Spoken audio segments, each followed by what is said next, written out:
भक्त कबीर ने बनारस क्यों छोड़ा? भक्त कबीर ने बनारस, वाराणसी को छोड़ दिया क्योंकि वे धार्मिक पाखंड, जातिगत भेदभाव और कर्मकांडी प्रथाओं के घोर विरोधी थे।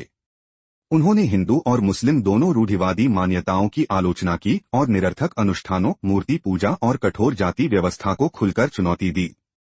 उनकी निडर कविताओं और स्पष्ट विचारों के कारण धार्मिक प्रतिष्ठान उनसे नाराज हो गए। बनारस छोड़ने के कारण: एक, रूढ़िवादी धार्मिक नेताओं से टकराव। कबीर ने ब्राह्मणों और मौलवियों की आलोचना की क्योंकि वे लोगों को सच्ची भक्ति की जगह दिखावे के अनुष्ठानों में उलझा रहे थे। उनकी वाणी नाम सिमरन, ईश्वर के नाम का ध्यान को मंदिरों में जाने और उपवास से अधिक महत्वपूर्ण बताती थी। उनके बढ़ते प्रभाव के कारण हिंदू और मुस्लिम धर्मगुरु उनसे नाराज हो गए। 2, मूर्ति पूजा और कर्मकांड का विरोध। उन्होंने गंगा स्नान जैसे कर्मकांडों की अनिवार्यता पर सवाल उठाया और कहा कि भीतर की पवित्रता बाहरी अनुष्ठानों से अधिक महत्वपूर्ण है। बनारस, जो एक प्रमुख धार्मिक केंद्र था, वहाँ के लोग उनकी शिक्षाओं को विद्रोही मानते थे। 3, उत्पीड़न और जबरन निर्वासन। उनकी विद्रोही शिक्षाओं के कारण उन्हें प्रताड़ित किया गया।